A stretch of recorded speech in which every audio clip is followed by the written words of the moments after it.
یہ لوگ کہتے ہیں جس طرح آپ کہہ رہے ہیں ٹھیک ہے کہ اگر سچے ہو تو ٹیبل پہ بیٹھو، تو میں تو تیار ہوں.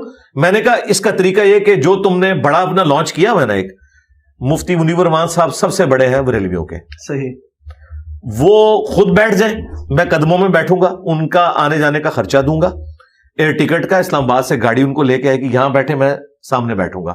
اگر انہیں کوئی اعتراض ہے میرے پہ، میں تو نہیں کہہ رہا کہ بھی میں نے لازمی بیٹھنا ہے، ان کو اگر خواہش ہے بیٹھنے کی، تو اگر وہ خود نہیں بیٹھ سکتے تو وہ کسی بھی اپنے فرقے کے نمائندہ عالم کو ویڈیو میں نومینیٹ کر دیں کہ یہ میرا نمائندہ ہے، اس کی جیت میری جیت، ٹھیک ہے، اس کی ہار میری ہار ہے، اور یہ میری طرف سے نمائندہ ہے. کوئی ایک بندہ لانچ کر دے. یہی جو ہے ہم نے ریکویسٹ کی تھی تقی عثمانی صاحب سے، اور یہ میری خواہش نہیں ہے. جب دیوبندی علماء نے کہا نا ہمارے سامنے بیٹھ، کیونکہ یہ صرف بریلویوں کا مسئلہ تو نہیں ہے، مفتی عبد الواحد قریشی صاحب بھی کہتے ہیں جس دن یہ بیٹھا یہ اس کا علم کی دنیا کا آخری دن ہوگا، اور جس رات کو بیٹھا وہ علم کی دنیا کی آخری رات ہوگی.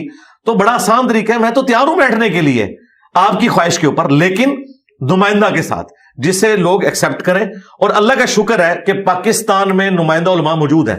بریلویوں کے مفتی منیب صاحب، دیوبند کے مفتی تقی عثمانی صاحب، اہل حدیث کے ساجد میر صاحب، اور اہل تشیع کے ساجد نقوی صاحب. ایسا نہیں ہے کہ کوئی پارٹی بازی ہو، یہ چاروں فرقوں کے چاروں بڑے ہیں.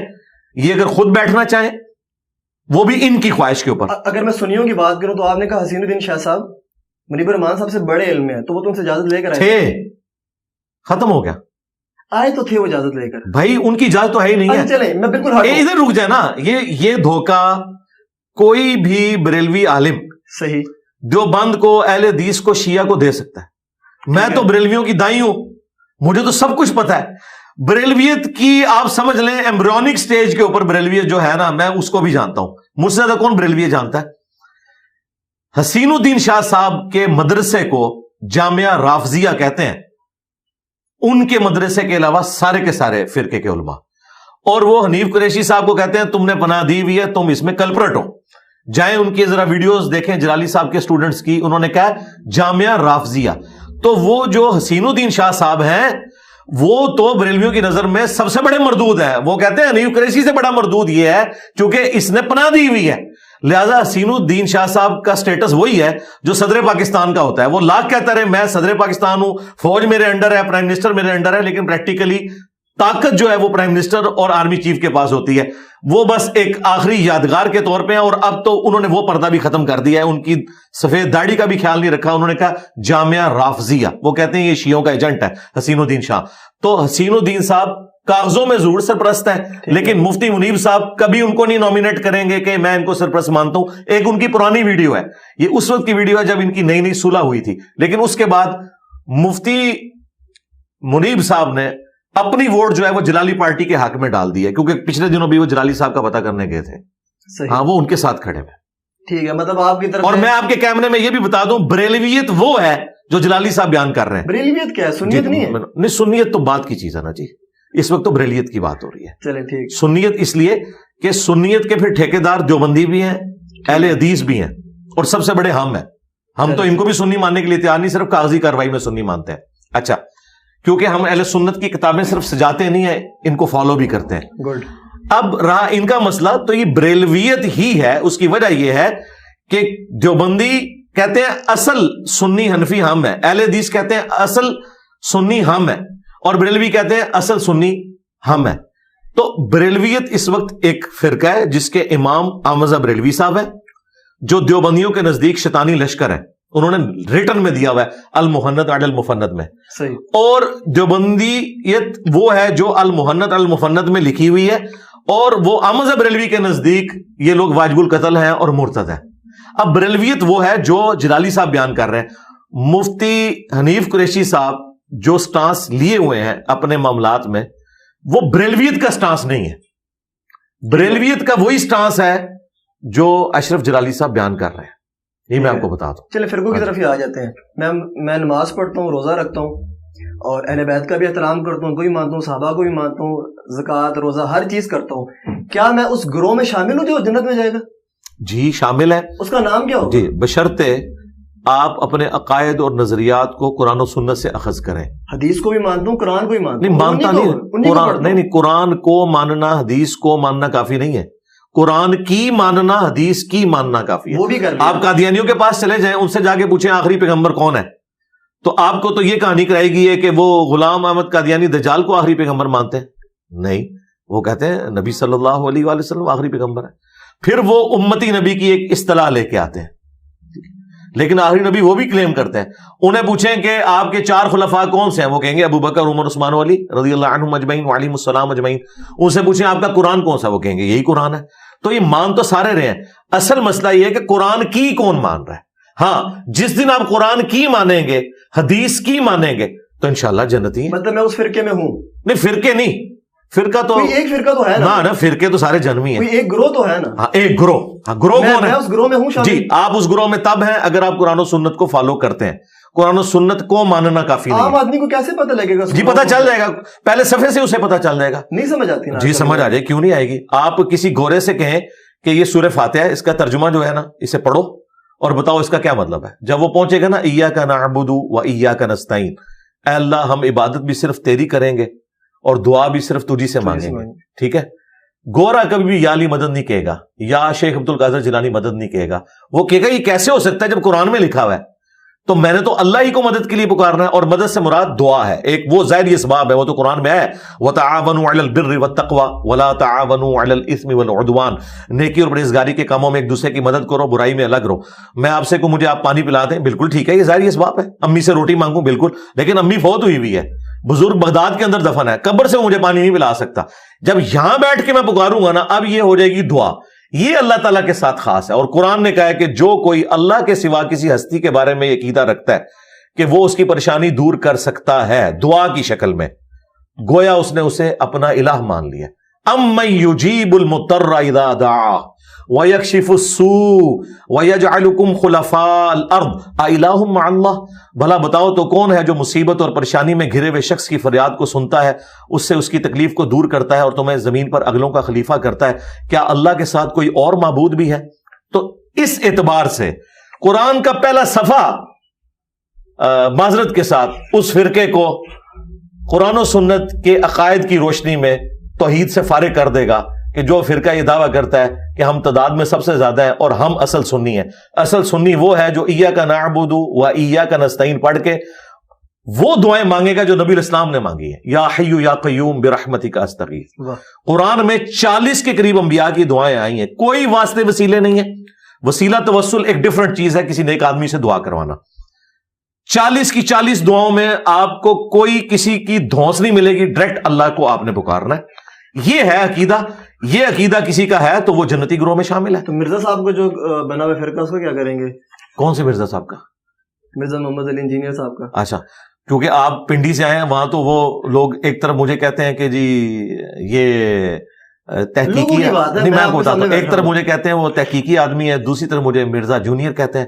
میں آپ کو بتا دوں, میں مرزا جونیئر بالکل نہیں ہوں, میں مرزا سینئر ہوں, میں اعلی حضرت سینئر ہوں, میں حکیم الامت سینئر ہوں. اس کی وجہ یہ ہے کہ یہ سارے کے سارے تھانوی رسول اللہ پارٹی, چشتی رسول اللہ پارٹی, قادیانی دجال پارٹی, یہ سب کی سب پارٹیاں, ان کو میں نے کر دیا اللہ کے فضل سے ننگا. اچھا, اگر میرا کوئی گروہ ہوتا تو اس پلانٹ ارتھ پہ میری مسجد دکھائیں کہ جہاں پہ میں امام ہوں, یا میرا کوئی اسٹوڈنٹ امام ہو, میری کوئی چندہ بک دکھائیں. میں تو نمازیں آپ کے پیچھے پڑھ رہا ہوں, آنے والے دور میں ہو سکتا ہے. جی آپ دیکھیں, جو چیز ہوئی نہیں ہے, آپ کے بزرگوں نے تو کام ڈال دیا, امت کا بیڑا غرق کر کے چلے گئے. ان کے بارے میں کہہ رہے ہیں انجینئر صاحب ہاتھ ہولا رکھیں. انجینئر صاحب نے کام کیے ہی نہیں ہے, تو اس کے بارے میں یہ کہنا یہ کرے گا, یہ اتنی بڑی بدگمانی ہے. یہ سب کچھ ان کے بڑے مولانا مودودی کے ساتھ کرتے رہے. مودودی صاحب کو انہوں نے چین سے نہیں رہنے دیا. یہ کہتے تھے ان قریب مودودی صاحب دعوی نبوت کریں گے. مودودی صاحب 1979 میں فوت ہوئے ہیں, آج 14 جنوری 2024 ہے. آپ اندازہ کریں, مور دین 40 ایئرز ان کو فوت ہوئے ہو چکے ہیں, لیکن کسی ان کے بزرگ نے ابھی تک مودودی صاحب سے معافی نہیں مانگی, نہ ان کی اولاد سے. دیکھیں, ان کے بزرگ تو کہتے تھے نا یہ دعوی نبوت کرے گا. اب ان کو چاہیے کہ اپنے بزرگوں پہ بھی لعنت بھیجیں جو اس پہ دعوی نبوت کا الزام لگاتے تھے, اس شخص کے اوپر جس نے قادیانیت کے خلاف موومنٹ چلائی. سزائے موت مودودی صاحب کو جو ہوئی تھی نا, وہ قادیانیوں کے خلاف موومنٹ چلانے کے اوپر ہوئی تھی. وہ تو بعد میں معاف ہو گئی, لیکن اس بندے نے تو اپنی جان پیش کر دی تھی. یہ ظالم کہتے رہے یہ دعوی نبوت کرے گا. میرے بارے میں بھی بات کرتے ہیں, 15 سال تو مجھے بھی ہو گئے ہیں دعوت و تبلیغ کا کام کرتے ہوئے. ہمارے کسی اسٹوڈنٹ کو بھی اٹھائیں, اس سے پوچھیں کیا نماز سب کے پیچھے ہو جاتی ہے, وہ کہیں گے ہو جاتی ہے. ان سے پوچھیں کیا بریلوی دیوبندی اہل حدیث شیعہ مسلمان ہے, وہ کہے گا مسلمان ہے. ان سے پوچھیں انجینئر صاحب کی وہ مسجد, وہ کہیں گے نہیں ہم تو انہی مسجدوں میں نماز پڑھتے ہیں, انجینئر صاحب نے مسجد بنانے سے منع کیا ہے, چندہ بک بنانے سے منع کیا ہے.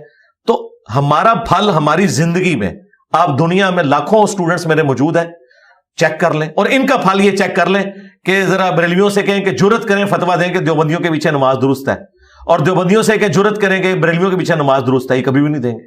صحیح, ٹھیک ہے جی. حدیث ضعیف اور حدیث صحیح آپ کو کیسے لے کے چلتے ہیں؟ آپ حدیث صحیح کو تو مانتے ہیں اور حدیث ضعیف کو بالکل نگلیکٹ کر دیتے ہیں آپ. نہیں, ہم نگلیکٹ نہیں کرتے, نہیں بالکل نگلیکٹ نہیں کرتے. حالانکہ فضیلت کے لیے افضلیت کے لیے بیان کی جا سکتی ہے. جی, ہم حلال حرام کا فیصلہ نہیں ہو سکتا نا. جی جی, حلال اور حرام. ہاں تو بالکل مطلب نہیں بالکل ایسا نہیں ہے, بالکل ایسا نہیں ہے. ہم یہ کہتے ہیں, میں آپ کو بتاتا ہوں, ہمارا موقف وہ ہے جو امام مسلم نے مقدمے میں لکھا ہے. صحیح مسلم کے مقدمے میں امام مسلم نے لکھا ہے کیا صحیح حدیثیں دنیا سے ختم ہو گئی ہیں یا کم ہو گئی ہیں کہ ہمیں ضعیف روایتوں کی سہارے کی ضرورت ہے کوئی چیز بیان کرنے کے لیے. امام مسلم نے جواب دیا ہوا ہے آپ کی بات کا 1200 سال پہلے. انہوں نے کہا ہے کہ کیا صحیح حدیثیں ختم ہو گئی دنیا سے, کیا 24 کیرٹ سونا ختم ہو گیا کہ ہم ان کو چھوڑ کے تو ضعیف روایتوں کے پیچھے ہیں.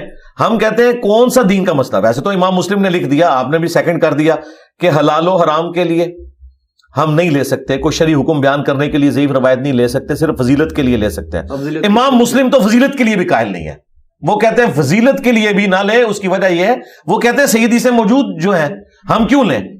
ہوتا ہے یہ فضیلت تک نہیں رہتی بات, اس کے بعد عقیدہ گھڑتے ہیں. مثلا یہ گھڑی ہوئی حدیث ہے کہ جو انگوٹھے چومے گا نا میرے نام کے اوپر تو نبی الاسلام نے کہا کہ میں اس کی شفاعت کروں گا. یہ گھڑی ہوئی حدیث ہے. یہ حنفیوں کے بزرگوں نے, ملا علی قاری نے الموضوعات جو لکھی گھڑی ہوئی حدیثیں, اس میں اس کو شامل کیا ہوا ہے, علامہ سخاوی نے. یہ لوگ اس حدیث کو بیان کرتے ہیں, جو انگوٹھے نہیں چومتا اسے گستاخ رسول کہتے ہیں. کہتے ہیں دیکھیں جی 2 بندے بیٹھے ہوئے ہیں, نبی صلی اللہ علیہ وآلہ وسلم کے نام کے اوپر ایک انگوٹھے چوم رہا ہے, ایک نہیں چوم رہا, تو بتاؤ عاشق کون ہے؟ عاشق وہ ہے جو درود شریف پڑھ رہا ہے, کیونکہ مولا علی کا قول ہے جامعہ ترمذی میں, نبی الاسلام سے انہوں نے روایت کیا ہے کہ بخیل ہے وہ شخص جس کے سامنے میرا ذکر ہو اور وہ مجھ پر درود نہ پڑھے. اللہم صلی علی محمد وعلی آل محمد. اور ترمذی میں موجود ہے اور حاکم میں اس کی پوری سند ہے کہ برباد ہو جائے وہ شخص جس کے سامنے میرا ذکر ہو اور مجھ پر درود نہ پڑھے. اللہم صلی علی محمد وعلی آل محمد. انہوں نے انگوٹھے چومنے کو ایک تو جعلی روایت تھی, ضعیف سے بھی نیچے گھڑی ہوئی موضوع حدیث, اس کو نہ صرف فضیلت کے طور پہ بیان کیا, الٹا اس کو عقیدے کی بنیاد بنا کے انگوٹھے نہ چومنے والوں کو انہوں نے کہا کہ دیکھیں نا کوئی گالتے ہیں نا نہیں چوم دے. تو یہ ضعیف تک بات نہیں رہتی ہے, یہ عقیدے اس سے بناتے ہیں. آپ اس وجہ سے پھر اس کو جی ان کو چاہیے. اچھا یہ میں آپ کی ویڈیو کی وساطت سے ان کو چیلنج کرتا ہوں, یہ ہمیں لکھ کے فتوا دیں کہ جو انگوٹھے نہیں چومتا وہ بڑا عاشق رسول ہے کیونکہ وہ درود شریف پڑھ رہا ہے, اور جو انگوٹھے چومتا ہے وہ چھوٹا عاشق رسول ہے, یا دونوں برابر کے عاشق رسول ہیں. وہ صحیح حدیث میں عمل کر رہا ہے, یہ جھوٹی حدیث میں عمل کر رہا ہے, لیکن ہے دونوں عاشق ہیں, تو ہم ساتھ ہیں ان کے. لیکن یہ تو عقیدے گھڑتے ہیں اس سے اور الٹا دوسروں کو گستاخ کہنا شروع کر دیتے ہیں. ہمارا اختلاف یہ ہے, یہ بالکل غلط بات کرتے ہیں. پھر آخری بات یہ ہے کہ جب قرآن موجود, بخاری اور مسلم صحیحین موجود, ان صحیحین کے اندر 15,000 سے زیادہ حدیث ہیں, قرآن کی 6,500 کے قریب آیات ہیں. یہ ساری ایک مسلمان نے کور کر لی ہیں کہ وہ ضعیف روایتوں کے پیچھے پڑا ہوا ہے. سب کچھ اس کے اندر اس کو مل جائے گا انشاءاللہ تعالی. ٹھیک. اچھا, ایمان مطالب اور حضرت ابو طالب کے اوپر شیعہ سنی وہابی اختلاف ہے, اس کے اوپر تھوڑا سا بتائیں. جی میرا موقف تو اس معاملے میں یہ ہے, اہل سنت کے ہاں جو روایتیں ملتی ہیں نا وہ تو ایمان ابی طالب کی قائل نہیں ہے. ٹھیک, بخاری مسلم کے اندر. ٹھیک ہے. اچھا, اب اس حوالے سے میرا کیا موقف ہے؟ میرا موقف یہ ہے کہ چونکہ ابو طالب کا احسان ہے رسول اللہ کی ذات کے اوپر صلی اللہ علیہ وآلہ وسلم, اور جس کا بھی ہمارے نبی کے اوپر احسان ہے پوری امت ان کی احسان مند ہے. اس حوالے سے ہمیں ان کے بارے میں خاموشی اختیار کرنی چاہیے, ان کا معاملہ اللہ کے سپرد کرنا چاہیے. نہ تو اس حوالے سے یہ غلو کرنا چاہیے کہ جو لوگ روایتوں کی بنیاد کے اوپر ان کے ایمان کو نہیں مانتے انہیں گستاخ ابی طالب نہیں کہنا چاہیے. ٹھیک ہے. اور اسی طریقے سے جو لوگ ان کا ایمان ثابت کرنے کے لیے ٹیکنیکل گراؤنڈز کا سہارا لیتے ہیں کہ قرآن میں اس طرح آیت ہے, وہ ایک ٹیکنیکل بحث ہے, ان کے اوپر بھی آپ یہ تہمت نہ لگائیں کہ یہ احادیث کے منکر ہیں. ٹھیک ہے. میرا موقف یہ ہے کہ میں یہ معاملہ اللہ کے سپرد کرتا ہوں. جہاں تک رسول اللہ کے والدین کا تعلق ہے, تو چونکہ نبی صلی اللہ علیہ وآلہ وسلم کے ماں باپ اہل فطرت تھے, ان کے اوپر اسلام پیش ہی نہیں کیا گیا. والد محترم تو 6 مہینے پہلے فوت ہو گئے, ایسے ہی ہے. اور سیدہ آمنہ سلام اللہ علیہا اس وقت فوت ہوئی جب نبی الاسلام کی عمر مبارک 6 سال تھی. تو ان تک نبی الاسلام کی مبارک دعوت نہیں پہنچی.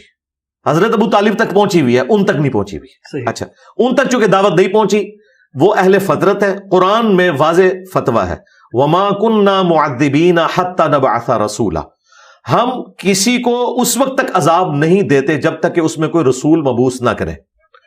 اور قرآن پاک میں اللہ تعالیٰ نے فرمایا لِتُنذِرَ قَوْمًا مَّا أُنذِرَ آبَاؤُهُمْ فَهُمْ غَافِلُونَ, اے نبی صلی اللہ علیہ وآلہ وسلم, ہم نے آپ کو اس قوم میں پیغمبر بنا کے بھیجا ہے جس میں کوئی ڈر سنانے والا نہیں آیا تھا. تو نبی الاسلام کے والدین جنتی ہیں اور اہل فطرت میں شامل ہیں.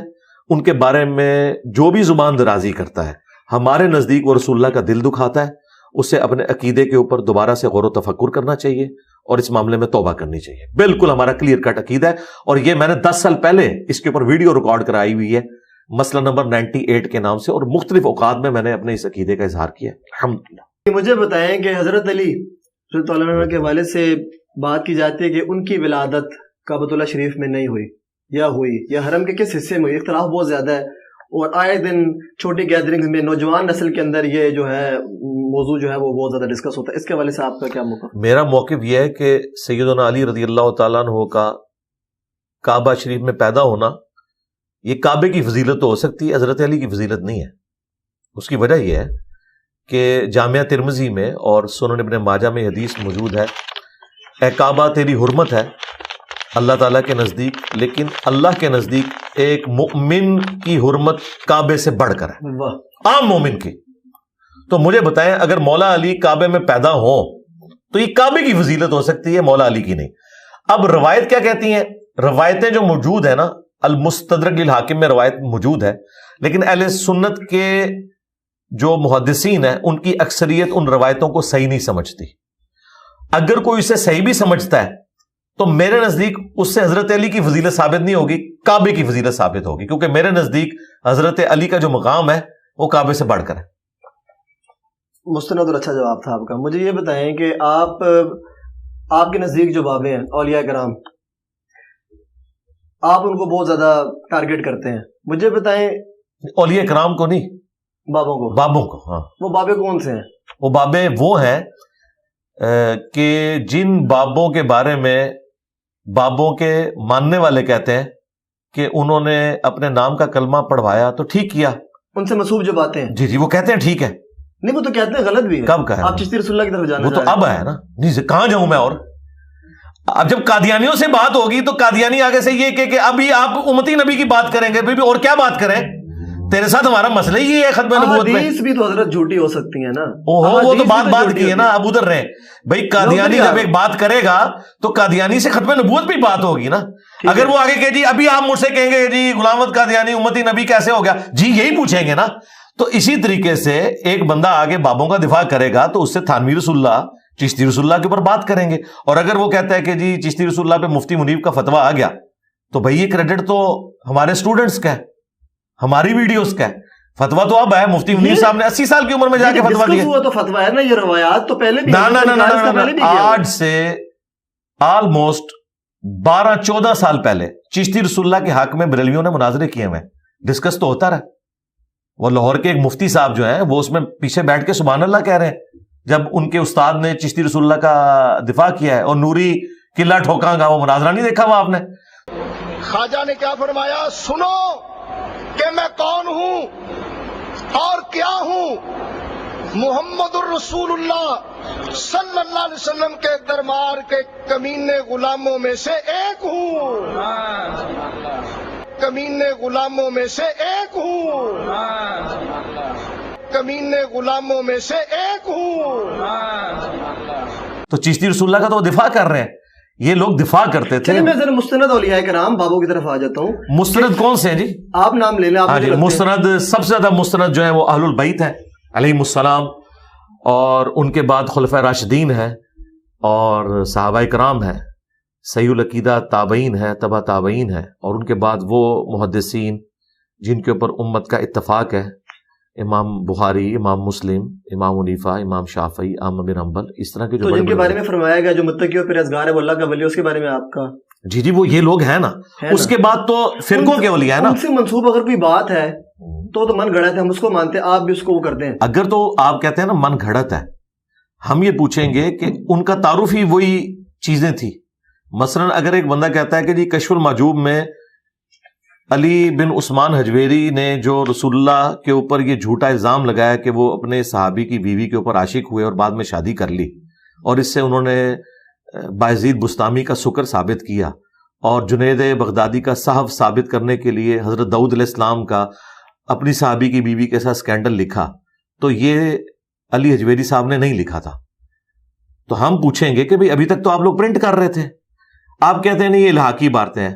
ہم تو اس کے علاوہ بھی کئی باتیں دکھائیں گے جو الحاقی ہوں گے. الٹیمیٹلی پتہ اس کا علاج کیا ہوگا کہ کشف المحجوب سے ہی آپ کو اعلان برات کرنا پڑے گا. اور جب آپ کشف المحجوب سے یا ان کتابوں سے اعلان برات کریں گے نا, تو یہ کتابیں فارغ نہیں ہوں گی, صرف بندے بھی فارغ ہوں گے. کیونکہ اگر کتابیں نہیں رہتی نا تو بندے فارغ ہیں. آپ کہیں امام غزالی تو تھے لیکن کیمیائے سعادت کوئی کتاب نہیں, احیاء العلوم کوئی کتاب نہیں, مکاشفۃ القلوب کوئی کتاب نہیں. ہم کہیں گے پھر تعارف کیا ہے اس بندے کا؟ تو تعارف بھی ختم ہو گیا. امام بخاری کا تعارف صحیح بخاری ہے, لیکن اگر یہ صحیح بخاری نہ بھی ہو تب بھی امام مسلم بتائیں گے کہ میں نے امام بخاری سے احادیث کا علم سیکھا ہے. یہ ایک علم ہے, وہ استادوں میں شامل ہے. ان کتابوں کے بغیر بھی ان کا انڈیپینڈنٹ تعارف ہے. لیکن جن بابوں کو سب کانٹیننٹ کے لوگوں نے اپنا بابا ڈکلیئر کیا ہوا ہے, ان کا انڈیپینڈنٹ تعارف کوئی نہیں ہے. اور سب سے بڑی بات یہ ہے کہ یہ ایک دوسرے کے بابوں کو نہیں مانتے. کیا آج سے 800-900 سال پہلے جن شیعہ بابوں نے ایران کے اندر اتنا عشری دعوت کو پھیلایا ہے, ادھر کے سنی 800 سال کے پہلے کے بابے ان شیعہ بابوں کو مانتے ہیں؟ کیا وہ ان کو مانتے ہیں؟ تو یہ بابے ایک دوسرے کو تو مانتے ہی نہیں ہیں. جب ایک دوسرے کو نہیں مانتے تو آلریڈی یہ ایک دوسرے کا انکار کیے بیٹھے ہوئے ہیں. اگر میں انکار کر دوں تو کوئی فرق نہیں پڑتا. آپ نظم تمام نے کچھ نہ کچھ کر رکھا ہے اس لیے آپ نہیں مانتے. ہمارے نزدیک نہیں, ہمارے نزدیک پاک و ہند کی بات کروں میں. جی جن بزرگوں کا تعارف کتابوں کے ذریعے ہمیں کروا رہے ہیں اور ان کے حق میں مناظرے کرتے ہیں, ان کی گستاخانہ عبارتوں کا دفاع کرتے ہیں, اگر تو یہ باتیں ان بزرگوں سے ثابت ہیں, منسوب کر رکھے ایک منسوب تو نہ کہیں, پرنٹ کون کر رہا ہے, اس کی کمائی کون کھا رہا ہے؟ نہیں کہہ سکتے ہم لوگ. نہیں, وہ وہی لوگ ہیں نا جو ہم سے آگے پوچھ رہے ہیں. مثلا مفتی حنیف قریشی صاحب اگر مجھے گلا کریں گے تو میں کہوں گا کہ آپ کا فرقہ کھا رہا ہے اس کی حرام کی کمائی, میں تو نہیں کھا رہا. کیا وہابیوں نے کشف المحجوب پرنٹ کی ہے؟ انہوں نے کی ہے نا. تو وہ مجرم خود پوچھ رہے ہیں. حضرت احادیث بھی تو جھوٹی پرنٹ ہوئی ہیں نا. وہ ایک لانا میں اس طرف بعد میں جائیں گے. فی الوقت اس طرف آئیں کہ جو لوگ ہم سے آگے اسی سے ریلیٹ ہوتے ہیں. میں نے ان ساری باتوں کے جواب ریکارڈ کریں, حدیث کی طرف بعد میں آئیں گے. پہلی بات یہ کہ نبی علیہ السلام کی جو احادیث ہیں ان کا کیا لینا دینا کسی بزرگ کی ذاتی تعلیمات کے ساتھ. نبی علیہ السلام تو دنیا میں اللہ کے ریپریزنٹیٹیو ہیں, دین پھیلانے کے لیے آئے ہیں. یہ بابے تو امتی ہیں, چپ کر کے اپنا نماز روزہ کرتے اور جاتے ہیں دنیا سے, جان چھوڑتے ہیں ہماری. یہ کیوں کتابیں لکھ کے ہمارے متھے مار گئے؟ ان کو اتھارٹی کس نے دی تھی کہ کتابیں لکھ کے تو اپنے ملفوظات لکھ کے, جی میں ادھر بیٹھا تو میں نے مرید سے کلمہ پڑھوایا, میں ادھر بیٹھا تو میں نے یہ کیا.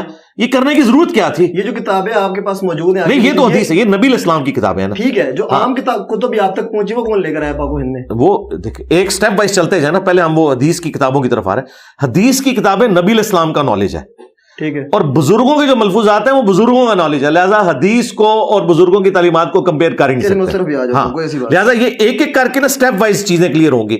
یہ کہنا کہ حدیث کی کتابوں میں جو جھوٹی حدیثیں آئی ہیں تو بھائی محدثین نے لکھ دیا نا کہ جھوٹی ہیں, تم بھی یہ کہہ دو کہ یہ ان بزرگوں کے واقعات جھوٹے ہیں. جب یہ تم کہو گے نا تو ہم تمہیں پھر 2008 کا تمہارا مناظرہ دکھائیں گے, پھر 2004 کا بھی مناظرہ تمہیں دکھائیں گے کہ اس دن تک تو تم ان عبارتوں کا دفاع کر رہے تھے شتیہات کے نام کے اوپر. حالانکہ اس وقت تمہیں نہیں تھا پتا کہ با خدا دیوانہ باش با محمد ہوشیار, دیوانگی صرف اللہ کے لیے ہوگی, محمد صلی اللہ علیہ وآلہ وسلم کے لیے نہیں ہوگی. اور ابھی فتویٰ صرف چشتی رسول اللہ پہ ہے, یاد رکھیے گا. جو بایزید نے کہا نا کہ میرا جھنڈا محمد کے جھنڈے سے بڑا ہوگا, یہ آپ کے پنڈی کے مفتی صاحب نے اس کی تعویل کی ہے. اچھا اب آپ کہاں جائیں گے؟ چلیں چھوڑے پرنٹنگ کو. تو مفتی حنیف قریشی صاحب نے کہا کہ میں اس کی تعویل کروں گا کہ ان کے منہ سے اللہ بول رہا تھا اور اللہ یہ کہہ رہا تھا کہ میرا جھنڈا محمد کے جھنڈے سے بڑا ہوگا. یہ انہوں نے ویڈیو میں ریکارڈ کرایا اویس ربانی صاحب کے ساتھ. اس کے علاوہ اور بہت ساری جو ہے نا وہ تعویلات ہیں. مثلا یہ جو مرزا صاحب جو ہے نا اپنی انہوں نے بنائے ہوئے لوگوں کو کہتے ہیں کہ میرا جھنڈا لوائی اعظم من لوائی محمد, میرا جھنڈا محمد صلی اللہ علیہ وسلم کے جھنڈے سے بڑا ہے. ٹھیک ہے, اب اصل میں یہاں یہ بیٹ پہ نہیں جا رہے کہ یہ صوفیاء ایک ٹرم کے تحت یہ لفظ بول رہے ہیں.